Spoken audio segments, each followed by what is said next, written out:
Sorry to keep you waiting. The Russian military has begun a brutal assault on the people of Ukraine. Without provocation, without justification, without necessity, this is a premeditated attack.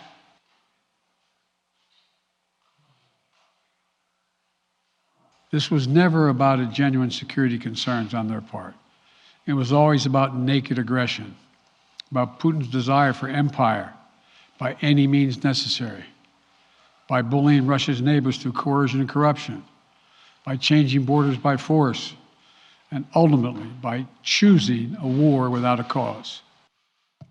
Good afternoon. The Russian military has begun a brutal assault on the people of Ukraine.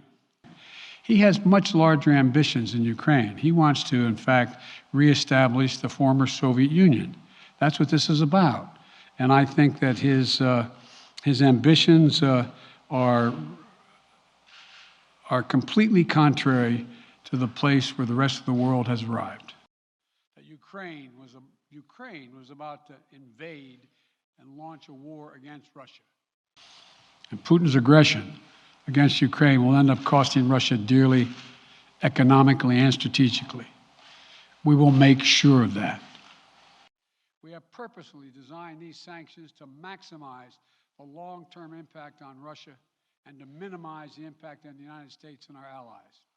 Putin is the aggressor. Putin chose this war, and now he and his country will bear the consequences. That means every asset they have in America will be frozen. This includes VTB, the second largest bank. But this aggression cannot go unanswered. If it did, the consequences for America would be much worse. America stands up to bullies. We stand up for freedom.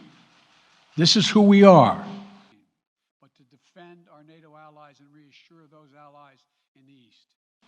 We will limit Russia's ability to do business in dollars, euros, pounds, and yen to be part of the global economy. We'll limit their ability to do that. We're going to stunt the ability to finance and grow the Russian military. We're going to impose and we're going to impair their ability to compete in high-tech 21st century economy. We've already seen the impact of our actions on Russia's currency and the ruble, which early today hit its weakest level ever in history. The Russia stock market plunged today. The Russian government borrowing rate spiked by over 15%. In today's actions, we've now sanctioned Russian banks that together hold around $1 trillion in assets, have also been stepping up, adding the other allies, the rest of NATO, adding their own forces and capabilities. As promised, we're also adding the names to the list of Russian elites and their family members that we're sanctioning as well. Collective defense. And today, within hours of Russia's unleashing its assault, some of the most powerful impacts our actions will come over time as we squeeze Russia's access to finances and technology for strategic sectors of its economy and degrade its industrial capacity for years to come.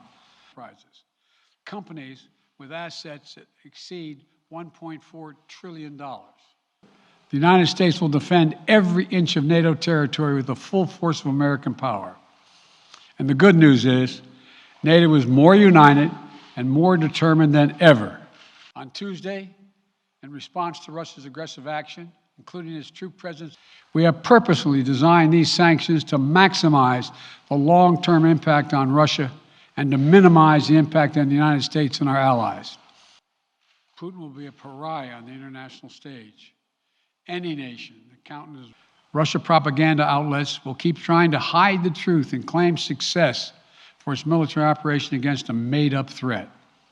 But history has shown, time and again, how swift gains in territory eventually give way to grinding occupations. Stand down.